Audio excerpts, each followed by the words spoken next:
We are going to discuss certain corollaries related to Cauchy Gaursat theorem. Corollary number 1.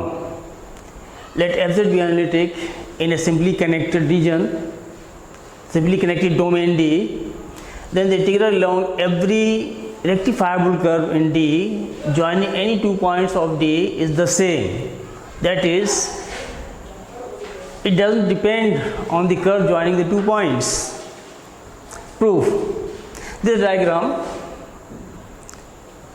let C1, C2 be any 2 curves joining any 2 points Z1 and Z2 in D. These are the 2 points Z1 and Z2 in the region D. And C1 and C2 are 2 curves joining these 2 points Z1 and Z2. Then let C denote the closed curve consisting of C1 and minus C2. If this is the curve C2 joining the point Z1 to Z2, then the curve joining Z2 to Z1 will be minus C2. So we consider a curve C consisting of C1 and minus C2. Then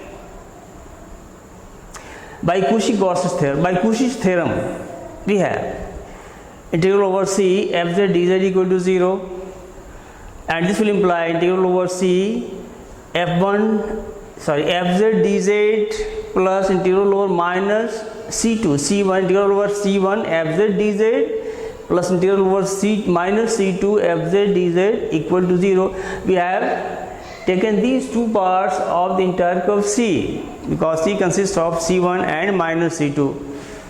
So it can be break away in 2 parts, integral over C1 plus integral over minus C2.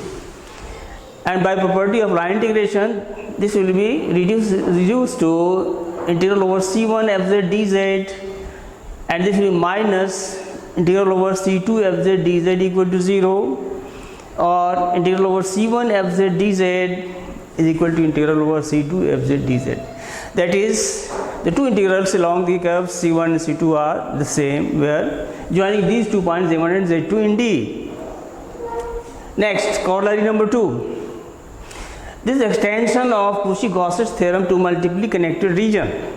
The statement of the corollary is, let D be a doubly connected region bounded by 2 simple closed curves C and C1, such that C1 is contained in C, then integral over C fz dz is equal to integral over C1 fz dz.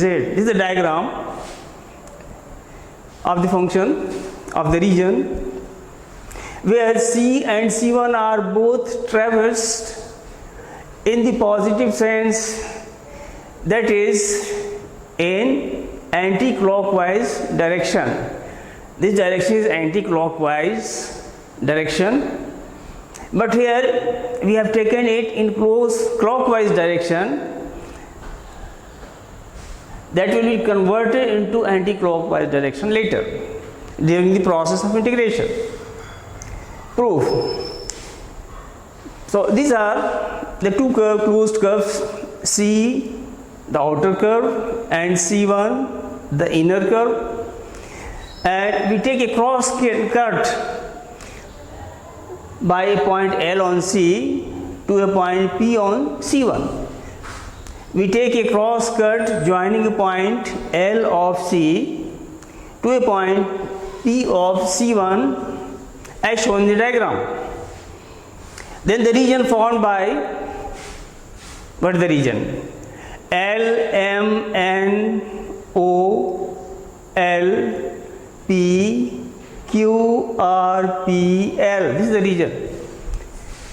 Then the region formed by L, M, N, O, L, P, Q, R, P, L is a simply connected region.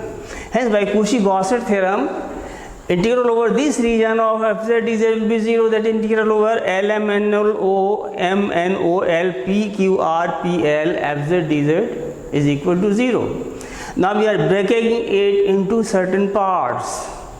This can be broken into the parts integral over LMNOL, LMNOL, this is one part, plus integral over LPFZDZ along this part, this line integral along LPFZDZ, plus integral over PQRP, this part along PQRPFZDZ, and then plus integral over PL, integral over PLFZDZ equal to 0. Suppose number 1. But integral over LPFZDZ, integral over LPFZDZ will be equal to minus sign integral over PLFZD. Both are in opposite directions. So these two integrals will be equal. Integral over LPFZDZ will be equal to minus times integral over PLFZDZ. So these two integrals will cancel out, LP and PL. So one reduces to integral over LMNOL, the first part, FZDZ, plus integral over PQRP, this part, FZDZ is equal to 0. And this is nothing but the curve C, so it is integral over C FZDZ, plus this is nothing but the integral over the curve C1 PQRP, this is minus C1 because we have taken it in the anti-clockwise direction from this statement, and this is clockwise direction, so this will be minus C1. So it is plus integral over minus C1 FZDZ equal to 0, that is integral over C FZDZ, and this will be minus times integral over C1 FZDZ equal to 0, or integral over C FZDZ is equal to integral over C1 FZDZ. Okay, thank you.